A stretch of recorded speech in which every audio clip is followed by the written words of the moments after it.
गोविन्दाय नमो नमः। श्रीकृष्णाय नमो नमः। नारायणाय नमोस्तुते।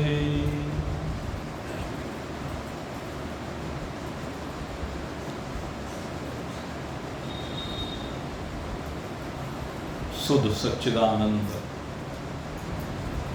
धन परमात्मा देव के आश्रय में विराजमान होकर उनकी प्राप्ति के लिए नित्य निरंतर प्रगतिरत प्रयासरत जिज्ञासु हैं। भगवान की विभूतियों के इस क्रम में कल कुछ विभूतियों का वर्णन किया गया और आज उसी क्रम को हम आगे बढ़ाते हुए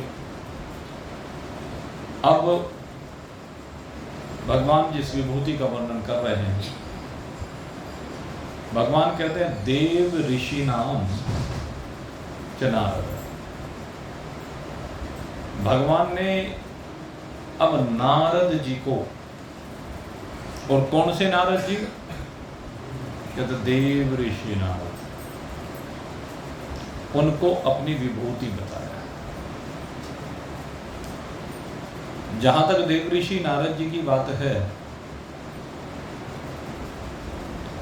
भगवान के 24 अवतारों में इनकी गणना होती है।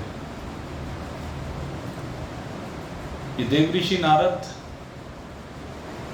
पूर्व कल्प की जब बात आती है तो यह पहले एक दासी के पुत्र थे। ये दासी के पुत्र नारद एक बार जिन ब्राह्मण देवता के यहाँ वो दासी रहा करती थी, वहां पर कुछ संतों का आगमन हुआ, और जिन संतों का वहां पर आगमन हुआ, ये छोटा सा बालक है, 5 साल का। इस 5 साल के बालक ने ही उन संतों की बड़ी सेवा की। उससे वो संत बड़े प्रसन्न हुए और संतों ने अपना प्रसाद भी प्रदान किया। संतों की प्रसादी को पाकर के, संतों की कृपा को प्राप्त करके छोटा सा बालक भगवान में चित्त लगाने वाला बना, और उसने अभिलाषा प्रकट की कि मैं आपके साथ ही जाना चाहता हूं। संतों ने कहा कि नहीं, अपनी मां का तू ही अकेला आश्रय। उस दासी को और कोई संतान नहीं थी, तो ये नारद जी ही अकेले उनके आसरा थे। लेकिन भगवत प्रेम की पराकाष्ठा बढ़ती गई और आखिर एक दिन वो मां चली गई, और जैसे ही मां चली गई तो राह की बाधा भी समाप्त हो गई। बहुत से लोग समझते हैं कि भाई ये तो बहुत बुरा हुआ, मां का साया उठ गया। लेकिन नारद जी के दृष्टिकोण से देखें तो कहते हैं मेरी तो बाधा समाप्त हो गई है, क्योंकि जो अपने पग परमात्मा की ओर बढ़ाता उसे तो सारा संसार बाधा ही लगता है। इस बात को सबको समझनी चाहिए। जो साधक हैं उनके रास्ते में जो भी संबंधी है सब बाधक, सारे संबंधी बाधक बन करके खड़े हो जाते हैं। साधक तो कोई बिरला मिलता है, वो भी भगवान का भक्त हो तो मिलता है। दोनों भगवान के भक्त हो जाएं तो साधना बन जाती है, परमात्मा मिल जाते हैं। लेकिन सामान्यतः ऐसा होता नहीं, क्योंकि परिवार में भी कोई कोई बिरला ही होता है। सारा परिवार तो कहीं संयोग बहुत ही बढ़िया बन जाए तो बात अलग है, अन्यथा सब साधक के राह में बाधा बनकर के खड़े रहते हैं। कोई कहता है कि इसे और कुछ काम ही नहीं रहा, कुछ काम धंधा तो करता नहीं, सारे दिन मस्टंडों में, जैसे नरसिंह भगत को कहते थे, मस्टंडों में बैठने लगा।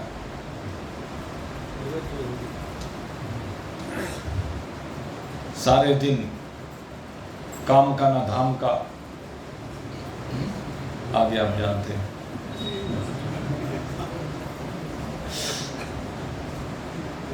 धन को ठिकाने लगाने लग रहा है, पता नहीं किसके चक्कर में आकर के माल ठिकाने लगाता जाता है, हमारे इससे कम आए। 100 बातें साधकों के रास्ते में बाधा बन करके आती हैं। लेकिन जो साधक होते हैं वो पक्के होते हैं, वो इन सब का सामना करके इन सबको एक तरफ कर देते हैं और सिद्ध हो जाते हैं। वो इन बाधाओं से घबराते नहीं है। नारद जी कहते मैंने तो सारी बाधाएं दूर कर ली भाई, अब आपने करी या नहीं करी, जो भी अपने लगते हैं असंग हो जाओ। बाहर से अपने हैं, अंदर से सब पराए, मेरा किसी से संबंध नहीं, सारा माया का खेला चल रहा।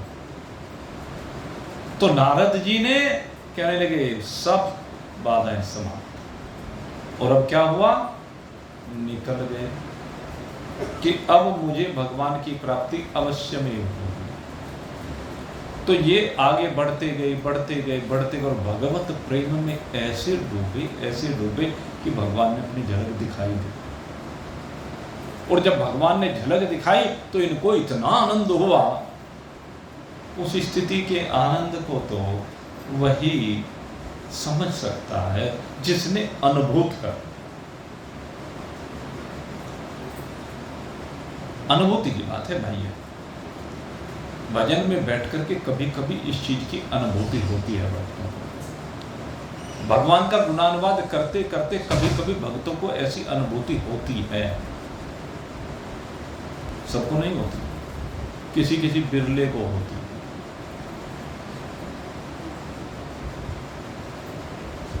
वो नारद जी उन बिरलों में से, लेकिन उसके बाद भी नारद जी बार बार प्रयास करते रहे कि वो अनुभूति फिर से हो जाए, लेकिन हुई नहीं। आखिर बहुत प्रार्थना की तो आकाशवाणी हुई कि हे नारद, एक बार मैंने तुम्हें अपना स्वरूप दर्शा दिया, अपने प्रेम को बढ़ाते रहो और अगले जन्म में तुम मेरे पार्षद बन करके अवतरित हो। अब ये अगले जन्म में तुम्हें मैं नित्य प्राप्त होगा। तो इस प्रकार से ये कथा आती है। वैसे तो नारद अनेक हुए हैं, आपको बताएं, नारद भी एक नहीं बहुत हुए, लेकिन यहां भगवान ने जिसको अपनी विभूति कहा है वो नारद भिन्न है। देव ऋषि भी अनेक हुए हैं, देव ऋषि कोई भी हो सकता है, दैविक कार्य करके जो ऋषि पद को प्राप्त हो, या ऋषियों वाले कार्य करके जो देवताओं के पद को प्राप्त हो, देव ऋषि। लेकिन क्या देव ऋषि नारद एक ही है, और ये देव ऋषि नारद ब्रह्मदेव के पुत्र बनकर के भगवान के अवतार के रूप में प्रकट हुए। सनकादिक ऋषियों के बाद इनका अवतरण हुआ है सृष्टि के प्रारंभ में। जब ब्रह्मा जी के 10 मानस पुत्र हुए तो उनमें से एक ये देव ऋषि नारद जी है। और कहते हैं इनके जैसा गुरु मिलना संसार में अत्यंत दुर्लभ है। आज हमारे पास जितना भी माल है, धार्मिक माल, सनातन धर्म के पास जो भी कुछ है, वो इन देव ऋषि नारद जी के देव। कहेंगे कैसे? अब मन में बात आ सकती ना। तो कहते हैं सबसे पहला हमारा आदि काव्य कौन सा है? रामायण। रामायण सबसे पहला आदि काव्य है। और रामायण का प्रकटन किससे हुआ है? कहते हैं रामायण का प्रकटन हुआ है महर्षि वाल्मीकि जी से। और महर्षि वाल्मीकि जी रामायण को कब लिख पाए, कब रचयिता बने? कहते जब नारद को गुरु रूप में ग्रहण किया। नारद जी ने ही गुरु बनकर के वाल्मीकि जी को उपदेश दिया, और उस उपदेश के कारण से ही ये वाल्मीकि जी रामायण के रचयिता हुए। ब्रह्मदेव का भी आशीर्वाद इनको मिला। दूसरे भगवान वेद व्यास जी,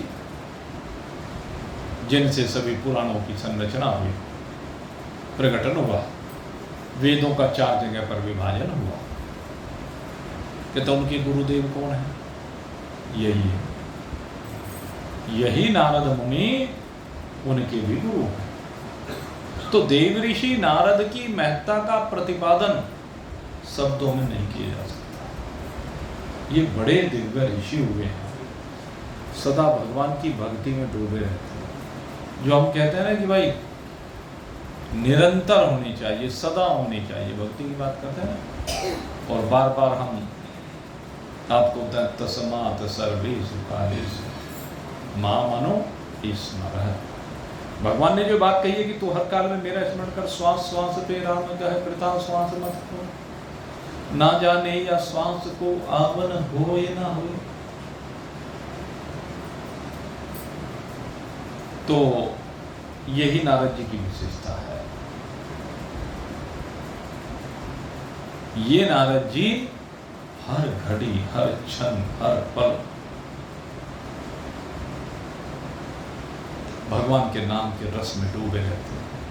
इनका मन भगवान में रमा रहता है। ये जहां भी जाते हैं अपनी वीणा साथ रखते हैं, और हर जगह अपनी वीणा के स्वरों का ऐसा दिव्य प्रवाह करते हैं कि सारे भक्त भगवान नाम संकीर्तन करने लगते हैं। इसीलिए हमारे यहाँ एक पद्धति बनी प्रवचन के लिए, कथा के लिए, उपदेश के लिए, उसका नाम भी हुआ नारदीय पद्धति। नारदीय पद्धति में संकीर्तन की प्रमुखता होती है, गायन की प्रमुखता होती है, लेकिन वो गायन बड़ा मधुर है। ये कान फाड़ू संगीत नहीं है, इसको गायन नहीं कहते, इसको तो पागलपन कहते हैं। ये क्या है? पागलपन। ये जो डीजे चलते हैं, उनकी धलक घरों को भी जो हिला करके रख देती है। डीजे को बजाने का ढंग है। आप डीजे का स्पीकर ही तो है, क्या वो मधुर आवाज में नहीं बजाया जा सकता? बज सकता है, वो भी संभव है। आप देखिए, जैसे फिल्में आती थी पहले, पुरानी जो फिल्में आप सुनेंगे और उनके संगीत को अगर यदि आप देखें, आज भी उसका मुकाबले करने वाला कोई नहीं है। उसमें गायन प्रमुख होता था, भाव प्रमुख होता था, मधुरता होती थी, रस होता था। वहां पर म्यूजिक साइलेंट होता था। और आज म्यूजिक मेन हो गया है। जो म्यूजिक इंस्ट्रूमेंट है, कौन कितनी तेजी से बजा सकता है,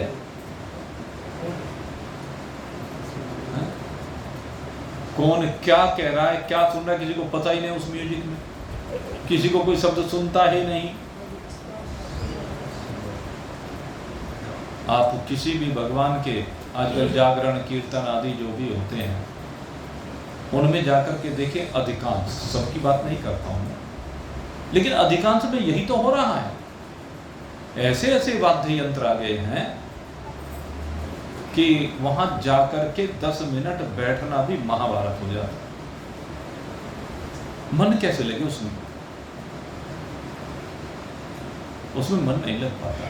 लेकिन अगर यदि वहां पर मधुर संगीत हो, साइलेंट म्यूजिक जिसको कहते हैं, वह हो, तो कौन अपने भाव क्या प्रकटन करे। जो भी भावों का प्रकटन है किसका, वो समझ में आ जाता है और वो अंदर गहराइयों तक उतर जाता है। उसको कहते हैं नारदीय पद्धति। और आजकल जो ये पद्धति चल रही है, भाई हमें तो पता नहीं ये कौन सी पद्धति है, इस पद्धति का हमें नहीं पता। शास्त्रों में जो नारदीय पद्धति कही गई है वो उसको आप कह सकते हैं जैसे प्राचीन संगीत हुआ करता था, वहां पर भाव की प्रमुखता होती थी। तो नारदीय पद्धति से कथा होती है, लेकिन जिन कथाओं को आप सुनते हैं वो नारदीय पद्धति की कथाएं कोई कोई है। और दूसरी पद्धति हुआ करती थी व्यासीय पद्धति। और व्यासीय पद्धति की एक विशेषता यह है कि व्यासीय पद्धति से कथा जो होती है वो सही मायने में जो पक्के हुए हैं उनके लिए होती है, जो अधिकारी हैं उनके लिए होती है। व्यासीय पद्धति से कथा करना और सुनना दोनों ही एक आश्चर्य है। व्यासीय पद्धति की कथा कहना भी और सुनना भी दोनों आश्चर्य की भांति है। आश्चर्यवत पद्धति तथैव च अन्न। आश्चर्य की भांति कोई कोई महान पुरुष होता है जो इसको कह जाता है। आश्चर्यवच्च एनमन्य शृणोति ही। और आश्चर्य की भांति ही कोई कोई जिज्ञासु अधिकारी शिष्य श्रवण कर पाता है।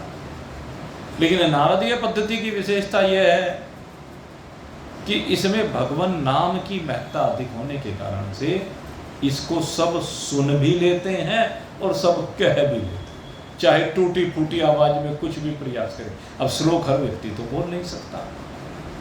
हमने कथावाचकों को भी देखा है, बहुत को देखा है, हर एक के बस का नहीं है। इसमें पात्रता चाहिए, उसमें शुद्ध भाषा चाहिए। अपनी जो हमारी जैसे खड़ी बोली है वो गांव वाली भाषा नहीं चलती उसमें, क्योंकि उसमें अर्थ का अनर्थ हो जाता है। यद्यपि भाव में जब गाए जाते हैं श्लोक भी उनका मजा अलग ही आता है, लेकिन वो व्यास्य पद्धति से उनका गायन सच्चिदानंद रूपाय विश्वोत्पत्त्यादि हेतवे तापत्रय विनाशाय श्री कृष्णाय वयं नमः।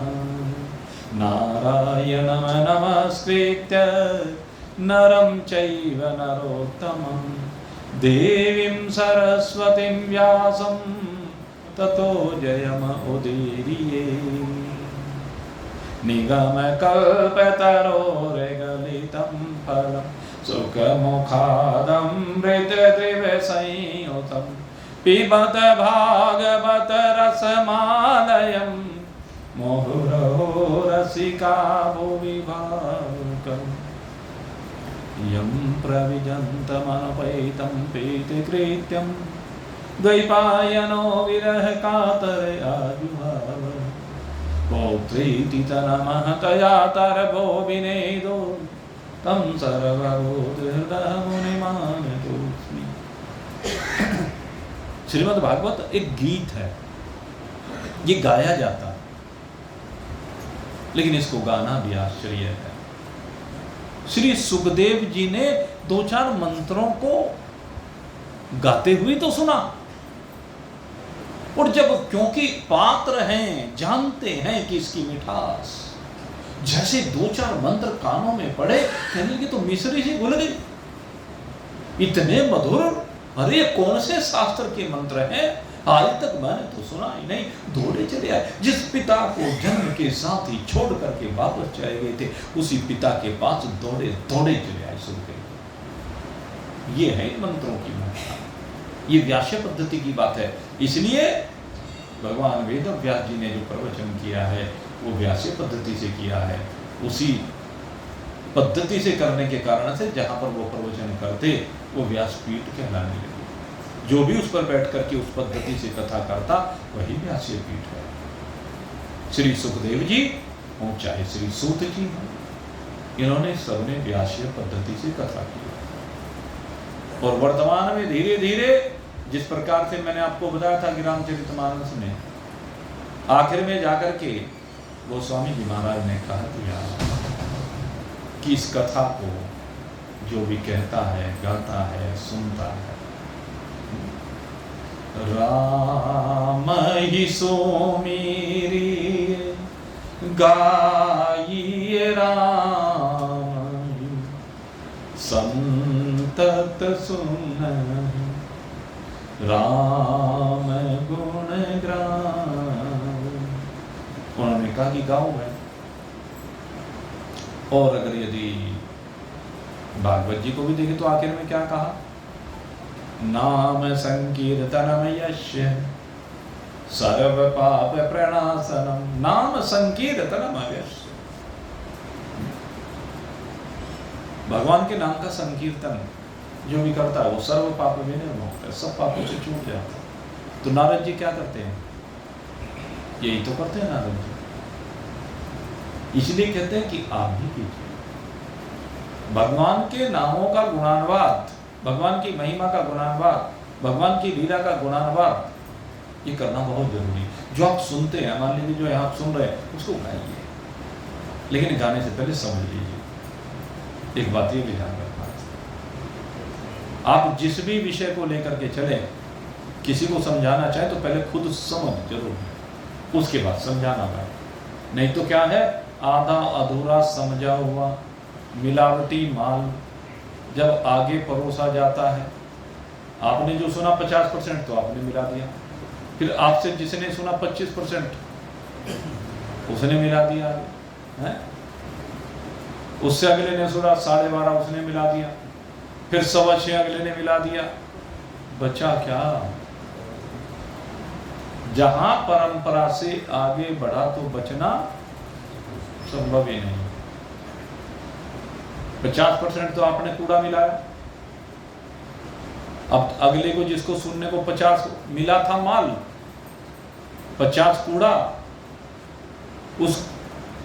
उसने आगे क्या 50 रहा ना माल, उस 50 में से 25 वो समझ पाया, 25 उसने भी कूड़ा मिला दिया तो 75 कूड़ा हो गया।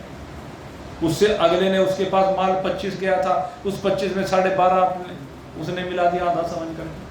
ऐसे सब मिलाते गए, आखिर में 0 बटा ये होता है। लेकिन देव ऋषि नारद कहते हैं कि नाम में कोई मिलावट नहीं। ज्ञान में मिलावट हो सकती है लेकिन नाम में मिलावट, इसलिए राम ही सो मेरी गाइए राम। तो नारद जी ने इस बात को समझा, स्मरण किया, गाया। और सबसे बड़ी बात जो गोस्वामी जी ने कही, संतत सो नहीं राम गुण ग्राव। कहते सुनो किससे? कहते जो संत हो। सुनना संत से है, क्योंकि संत मिलावट नहीं करता है। मिलावट कौन करता है? जो खुद मिलावटी हो, कोई तो मिलावट करेगा, लेकिन जो खुद शुद्ध है वो मिलावट नहीं करता है, वो शुद्ध माल परोसता है। इसलिए मेरे मित्रों, नारद जी से हमें सीखना है। और इसके बाद कहते गाते तो कौन? गंधर्वा नाम चित्ररथ, गंधर्व भी गायन करते हैं। लेकिन गंधर्वों का गायन और देवऋषि नारद का गायन दोनों में अंतर है। कहीं कहीं देवऋषि नारद को भी गंधर्वों की श्रेणी में ले दिया गया, लेकिन कब? कहते वो भगवान के नाम का गायन करते हैं। और गंधर्व इंद्र को प्रसन्न करने के लिए गाते हैं। गंधर्व भगवान के नाम का भी गायन करते हैं, ऐसा नहीं कि नहीं करते हैं, लेकिन उनका गायन मिश्रित होता है। जैसा देश वैसा भेष, गंधर्वों के गायन की बात, जैसा देश वैसा भेष। कहीं फिल्मी माहौल में गए तो फिल्मी गाना गा दिया, जैसे फिल्म वाले होते हैं ना, जब किसी नायक नायिका का प्रसंग होता है तो वहां उनके हिसाब से गाना सेट कर दिया। कहीं मार्मिकता का प्रसंग हो, मार्मिक उत्तेजक प्रसंग हो तो वीर रस प्रधान। कहीं कोई धार्मिकता की बात आ जाए तो वहां धार्मिक। लता मंगेशकर को देखो, सब तरह के गाने गाए हैं, क्योंकि वो सब प्रोफेशनल लोग हैं, वो प्रोफेशनल है। तो ये गंधर्व भी क्या है? ये कभी इंद्र को प्रसन्न करने के लिए गाते हैं, कभी अप्सराओं को प्रसन्न करने के लिए गाते हैं, पता नहीं किस किस को प्रसन्न करने के लिए, और कभी कभी भगवान की। तो गायन की जो शैली है वो इनके पास है गंधर्व। तो गंधर्व भी बड़े मुख्य मुख्य कई गंधर्व हैं। तो स्वर्ग में गंधर्वों की लाइन लगी पड़ी है। गंधर्व गाते हैं, अप्सरा नृत्य करती है। तो कहते हैं गंधर्वों में जो एक चित्ररथ नाम का गंधर्व है, वो चित्ररथ नाम का गंधर्व बड़ा ही कुशल है, वो गुरु है और अर्जुन का सखा भी है या गुरु भी कह लीजिए। अर्जुन जब इसे वो सांप मिल गया था, तो सांप के कारण से जब ये एक समय जो है एक बार स्वर्ग में गया, वहीं सांप मिला था इसको स्वर्ग में। कौन थी वो अप्सरा? उर्वशी नाम की अप्सरा। उर्वशी नाम की जो अप्सरा थी उसने सांप दिया था। अज्ञातवास बाद में हुआ, स्वर्ग में पहले गया था वनवास काल में। तो वहां पर ये चित्ररथ नाम का गंधर्व था। इस चित्ररथ नाम के गंधर्व से ही इसने गाना सीखा, वहीं ये नाचना और गाना सीख करके आया था, और वहीं उर्वशी से सांप लेकर आया था। अब आप देखो, स्वर्ग में गया तो नाचना भी सीखा, गाना भी सीखा और सांप भी, लेकिन तीनों चीज वरदान बन गई इसके लिए। इसको 1 साल के लिए नपुंसक बनने का है, या कह लीजिए वो जो हिजड़े होते हैं वो बनने का साथ उर्वशी ने दिया,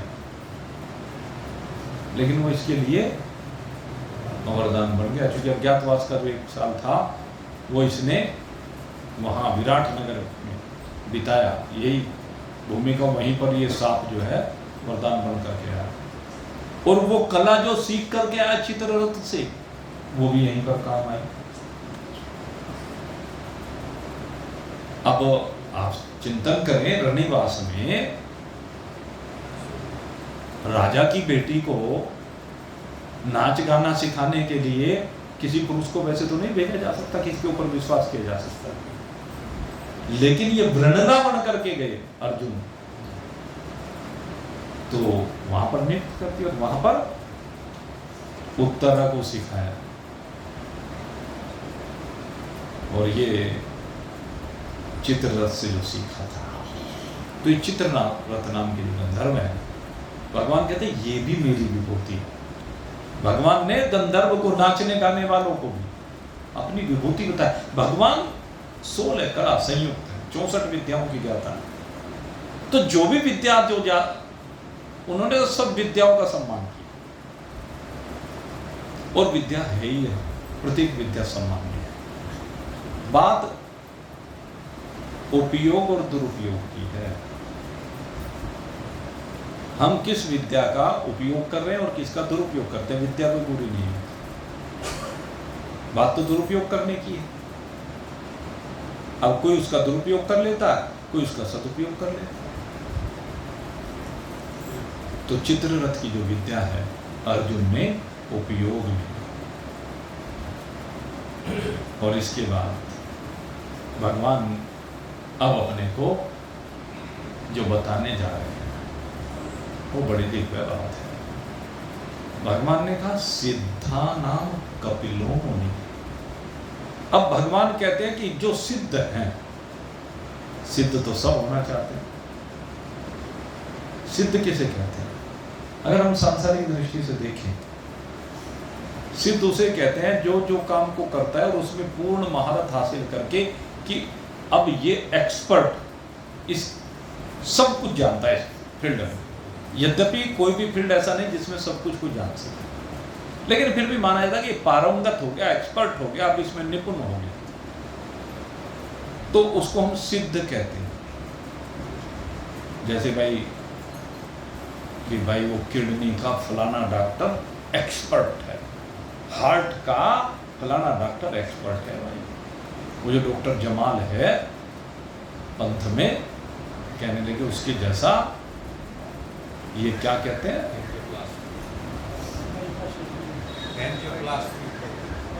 वो डालता है वो स्टंट, हाँ एंजियोप्लास्टिक, हाँ, तो वो उसका ज्ञाता है। कहते हैं डॉक्टर बैनर्जी, कहते हैं न्यूरो सर्जन नंबर 1, डॉक्टर तुली बैकबोन स्पेशलिस्ट, तो ये नाम है। डॉक्टर तुली के बारे में एक बार की बात बताऊं आपको। हमारे यहाँ डॉक्टर भटनागर जी हैं, बड़े वो ऑर्थोपेडिक। एक बार मैं उनके पास बैठा था और डॉक्टर तुली का पर्चा लेकर के उनके पास गया, तो मैंने कहा ये प्रॉब्लम हो रही है, और डॉक्टर साहब ने दवाई लिखी है, अभी वो बॉस इज ऑलवेज राइट, कि ना हमारा पहला शब्द, इसके ऊपर मैं कलम नहीं चला सकता। क्यों? कि ना दूसरा सबक बॉस इज ऑलवेज राइट, कि ना यही पढ़ाया है हमें। कहने के डॉक्टर तुली वो डॉक्टर हैं जिनकी लिखी हुई किताबों को पढ़ करके हम डॉक्टर बने हैं, वो डॉक्टर है संतुली, और उनके लिखे हुए पर्चे के ऊपर मैं अपनी कलम नहीं चला सकता, because boss is always right. सीधी सी बात। तो जो एक्सपर्ट है उनका सम्मान किया जाता है, वो सिद्ध हो जाते हैं। तो हर फील्ड की यही बात है। तो ऐसे ही हमारे आध्यात्मिक क्षेत्र में जब सिद्धों की बात आती है तो भगवान कहते हैं कि मैं कपिल मुनि। भगवान ने सिद्धों के लिए एक भूमिका स्वयं प्रकट होकर के निभाई है कि सिद्ध कैसा होना चाहिए। भगवान के जो 24 अवतार हुए ना, उससे 24 के 24 में भगवान ने अपनी कलाओं को, अपनी सिद्धता को हमारे सामने दर्शाया है कि ऐसे बनो, सिद्ध कैसे होने चाहिए। और मुझे कहने में जरा भी संकोच नहीं कि जो बीच का साधन का विश्वामित्र जी का रहा, बीच का ड्यूरेशन कब, जिसमें वो उनका हित करने वाला राजा सत्यव्रत यानी त्रिशंकु, उसके लिए वो स्वर्ग तक का निर्माण करने की बात करने लगे। बाद में वह ब्रह्म ऋषि हो गए, वो एक अलग विषय है, लेकिन उनका भी बीच का जो सिद्धि का काल है, उस सिद्धि का उपयोग नहीं किया जा सकता ऐसे कार्य। परमार्थ में तो हो सकता है, तो भगवान ने इसलिए कपिल मुनि के रूप में सिद्धों को, जो सिद्धस्थ जैसे कह देते हैं, उनके लिए एक आदर्श प्रस्तुत करने के लिए कि आइडियल सिद्ध कौन है, ये अवतार लिया। आप जानते हैं महर्षि कर्दम। महर्षि कर्दम का विवाह शांभु मनु और शत्रुपा जी की बेटी देवहूति के साथ हुआ, और देवहूति के यहाँ भगवान ने कपिल मुनि के रूप में अवतार लिया। और जैसे उनका अवतरण हुआ, कर्दम ऋषि वैराग को प्राप्त हो गए, क्योंकि वो विवाह करना नहीं चाहते थे। कर्दम ऋषि विवाह नहीं करना चाहते थे, लेकिन ब्रह्मदेव की आज्ञा से, पितृ आज्ञा का पालन करते हुए उन्होंने विवाह किया, लेकिन साथ साथ शर्त लगा दी थी, ब्रह्मदेव को कह दिया था कि संतान उत्पन्न होने के साथ ही मैं वैराग्य लूंगा।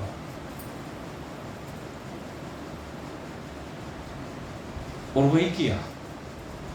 वैसे तो पहले जब उनके यहाँ कन्या उत्पन्न हुई तो तब भी वैराग्य लेना चाहते, लेकिन देवहूति ने कहा कि मुझे जब तक पुत्र की प्राप्ति ना हो तब तक आप वैराग्य नहीं ले सकते।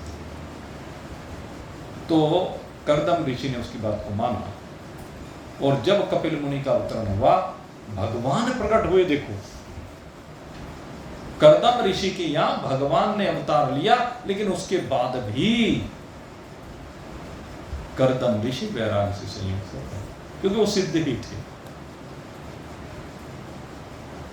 बड़ा दिव्य है उनकी परमात्मा के प्रेम में जब वो डूबे न, एक कथा आती है उनके बारे में कि परमात्मा के प्रेम में ऐसे डूबे कि उनकी आंखों से झरझर आंसुओं की धारा बहने लगी, और उसी धारा से नारायण सरोवर प्रकट हो गया।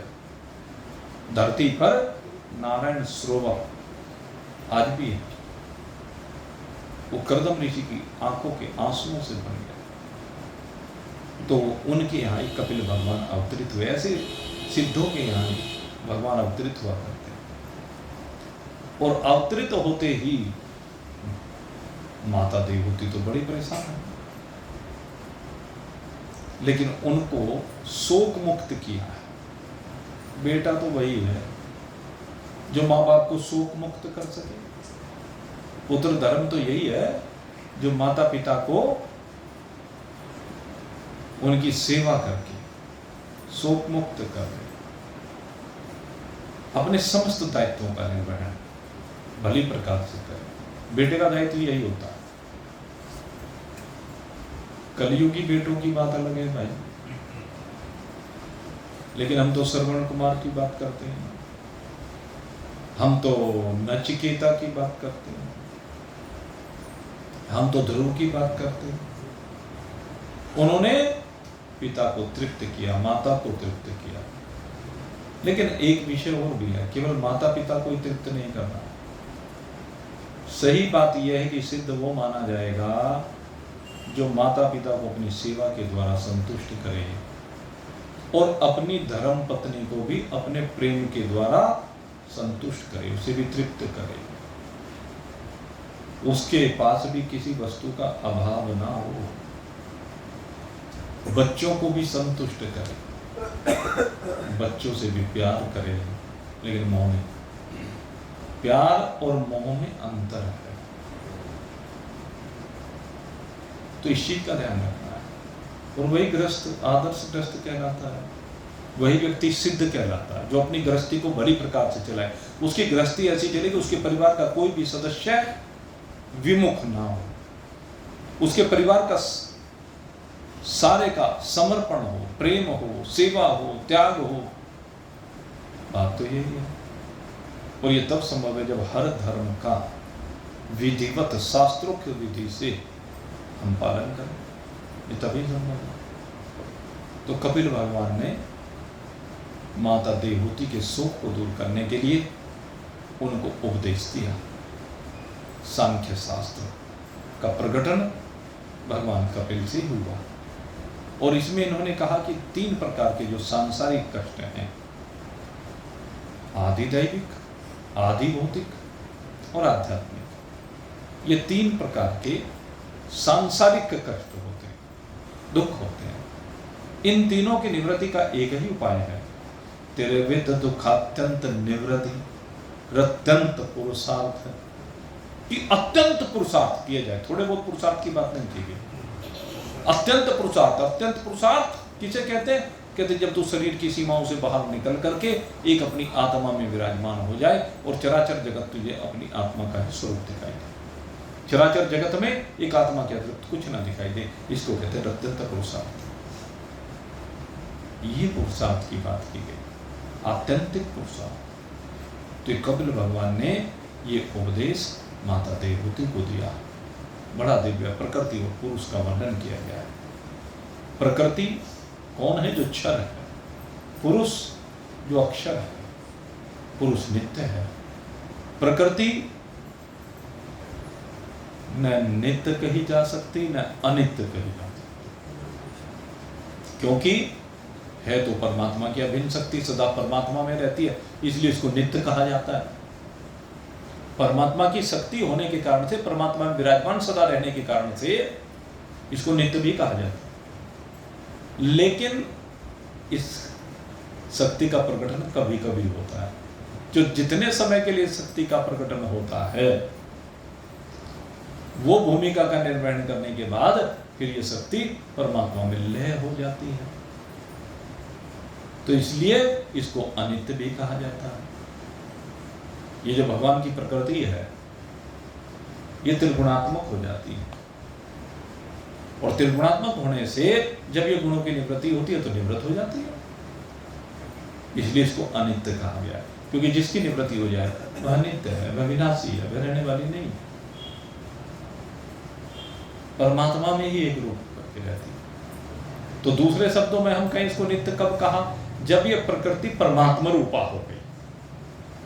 प्रकृति भी परमात्मा रूपा हो गई। दृष्टि ज्ञान में कृत्वा पश्चेत ब्रह्ममयम जगत। जगत इसको समझो, जगत ही तो प्रकृति है।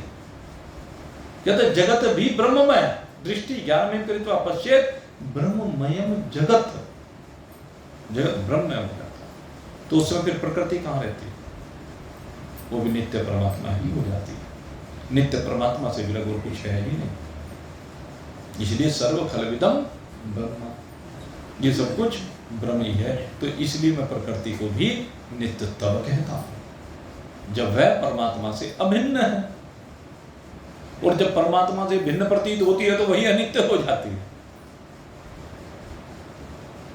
इसलिए मनीषियों ने कहा कि जिसे न सत्य कहा जा सके न असत्य कहा जा सके, जिसे न नित्य कहा जा सके न अनित्य कहा जा सके, वही अविद्या है, वही अज्ञान है, वही प्रकृति है, वही माया, जिसका सत और असत रूप से निरूपण न किया जा सके। लेकिन कपिल भगवान ने अवतरित होकर के इसके तत्व को भली प्रकार से समझाया है जिज्ञासुओं के लिए, और उसके बाद परंपरा का अनुकरण करते हुए अनेक जिज्ञासुओं ने भगवान कपिल के द्वारा सिद्धता को प्राप्त करके सिद्धि को प्राप्त किया है। कपिल भगवान पूर्ण है, और जब कपिल भगवान पूर्ण है तो उन पूर्ण से पूर्ण की ही उत्पत्ति होती है। उस पूर्ण सिद्ध से पूर्ण सिद्ध की ही उत्पत्ति होती है। जो उसके संपर्क में आता है वो पूर्ण सिद्धता को ही प्राप्त करता है। ये कपिल भगवान परम सिद्ध है। ऐसे कपिल भगवान को हम कोटि से नमन करते हुए आज की इस चर्चा को अब यहीं पर विश्राम देते हैं। बोलिए सच्चिदानंद भगवान की जय। मोर मुकुटवंशी वाले की जय। श्यावर रामचंद्र भगवान की जय। उमापति महादेव की जय। पवन सुत हनुमान की जय। बोलो भाई बोलो भाई सब भगतन की जय। जय जय जय जय जय बोल सचिया जोता वाली माता तेरी सदा